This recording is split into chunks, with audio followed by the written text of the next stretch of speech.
dinleýäçler, gadyrdan tamaşaçylar, öňüňizde bereket, ömrüňizde bereket.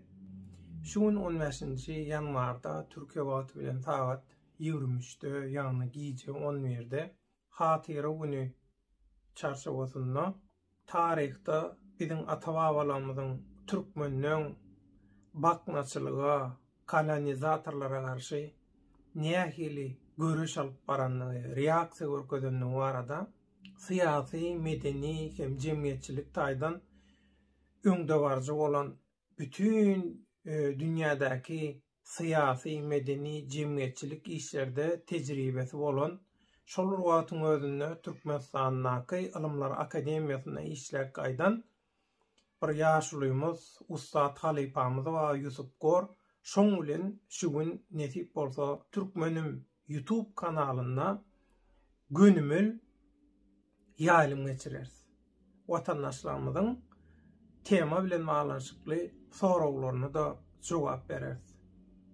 Ýöne bu taýda esasy belläp geçmek isleýän aýratyn bir möhüm zatymyz bar. Olam Türkmenistanyň ilatynyň esasy köpçüligini emele getirýän daşary ýurtlardaky watandaşlarymyzyň onda da şolaň öňüni çekýän köpçüligi ýagşy zatlara, hakykata gönükdirmegine garaşylýaka bilen gaýtam türkmen üçin gerek bolan esasy zatlardan üns sowmagy gaty gynanyrjy. Ýöne biri bar türkmenleri gorap, gollap dur.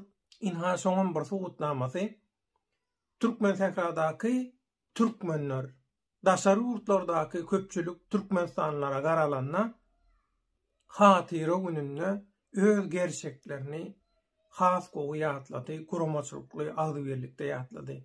Türkmen sehradaky türkmenler her kim pişme biçirip daş döwrüne pişme paýlady. Oň ýany bilen dowa dileler edildi.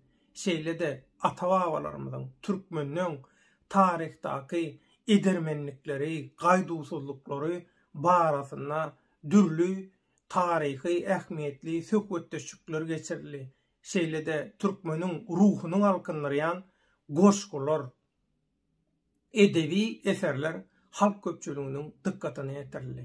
Inha Hatyra güni şular ýaly bellenmeli. Bärde esasy bellenip geçilmeli zat Türkmen sehradaky türkmenliň şu guramaçylygy halk bolup, köpçülik bolup öz-özünden gurnamagy, öz-özünden etmegi. Bu ören möhüm zat.